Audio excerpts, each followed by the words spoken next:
With Finlandia University's final graduation only a few weeks away, Local 3's John Truitt recently met with the university's president, Tim Pino, and has this report. March 14th of this year, the spirit of Sisu just wasn't enough. On that day, Finlandia University's board voted unanimously to dissolve the 126-year-old institution. The only university in North America founded by Finns will hold its final commencement on May 7th. The phrase Sisu, meaning determination or grit, has been the driving force for Finlandia throughout its fragile existence. However, dwindling enrollment and an adverse financial climate finally took its toll.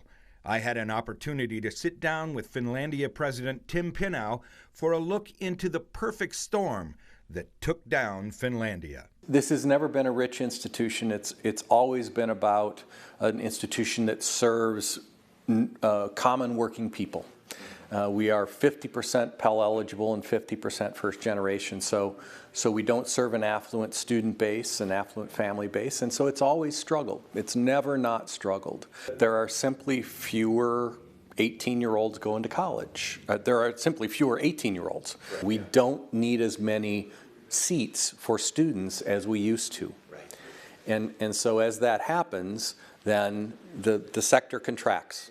And so the number of schools is going to drop, and the whole COVID funding thing is going to make it, rather than a little bit each year, this year is going to be a big year for school closings. President Pino shared a story from the very beginning. From its very first year, where the founder asked his driver to pull over on the way back from Atlantic Mine, about 5 miles south. Asked his driver to pull the carriage over so they could get down and pray that they made it through the year. The one thing that was clearly evident is the benevolence of not only the administration, staff, and faculty, but the support of the community. And for that, he is grateful. The first thing I would say is thank you for all their support for the last 126 years. It's been an amazing run.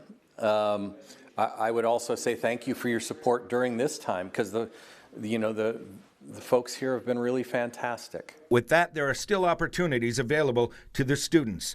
Finlandia has secured teach-out agreements with many institutions that will take in Finlandia's displaced students. Essentially, any student with a minimal amount of credits can transfer to a teach-out school for the same cost and the same status as was had at Finlandia. The students have to be guaranteed admission. They have to be guaranteed the same time to completion. So if they're a junior and they only have 1 year left, they're only going to have 1 year left at the new school.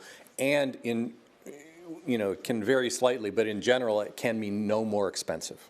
The administration has been and will continue to aid all of its affected employees with finding employment elsewhere. The future of campus buildings and grounds is still unsure, but the Finnish American Heritage Center is expected to remain in Hancock. President Pino made it very clear that every effort to avoid closure was pursued, but in the end, Finlandia will go out with grace and dignity. For everything there is a season, and there's a time to be born and a time to die, and we have reached that point here, and so we're going to do it as beautifully and gracefully as we can. In Hancock, John Truitt, Local 3 News. And